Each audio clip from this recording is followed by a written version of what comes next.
മനുഷ്യനെ ഈ സമൂഹത്തിൽ വളരെ ആക്റ്റീവായിട്ട് നിലനിർത്താൻ സഹായിക്കുന്ന ഒരു പ്രധാന ഘടകമാണ് നമ്മുടെ പേഴ്സണാലിറ്റി, വ്യക്തിത്വം എന്ന് പറയുന്നത്.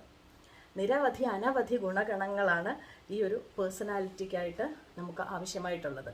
ദയ, ദാനധർമ്മം, സഹിഷ്ണുത, പരസ്പരം സഹാനുഭൂതി, മറ്റുള്ളവരോടുള്ള ദാനധർമ്മം, സഹനം, പരിഗണന, അംഗീകാരം, ഇങ്ങനെ ആ ഒരു പട്ടിക ഇങ്ങനെ നീണ്ടു പോവുകയാണ്. ഇതൊക്കെ നമ്മൾ സെൽഫ് അസസ്മെൻറ്റിലൂടെ നമുക്ക് മനസ്സിലാക്കാവുന്നതാണ്. ഏതൊക്കെ ഗുണഗണങ്ങൾ നമുക്കുണ്ട് എന്നും ഇനി എന്തൊക്കെയാണ് നമ്മളിലേക്ക് വന്നു ചേരേണ്ടത് എന്നും ഇടയ്ക്കിടയ്ക്ക് ഒരു സ്വയം വിമർശനാത്മക ചിന്താബുദ്ധിയോടെ നമ്മളൊന്ന് തിരിഞ്ഞു നോക്കേണ്ടതും ഏറ്റവും അത്യാവശ്യമാണ്. അതായത് ലൈഫ് സ്കില്ലിൽ തന്നെ WHO വേൾഡ് ഹെൽത്ത് ഓർഗനൈസേഷൻ പറഞ്ഞിരിക്കുന്ന ഏറ്റവും പ്രധാനപ്പെട്ട ഒരു സ്കില്ലാണ് ക്രിട്ടിക്കൽ തിങ്കിങ് ലൈഫ് സ്കിൽ എന്ന് പറയുന്നത്. അതായത് പോസിറ്റീവായി തന്നെ നമ്മളിലേക്ക് നമ്മളൊന്ന് തിരിഞ്ഞു നോക്കുക.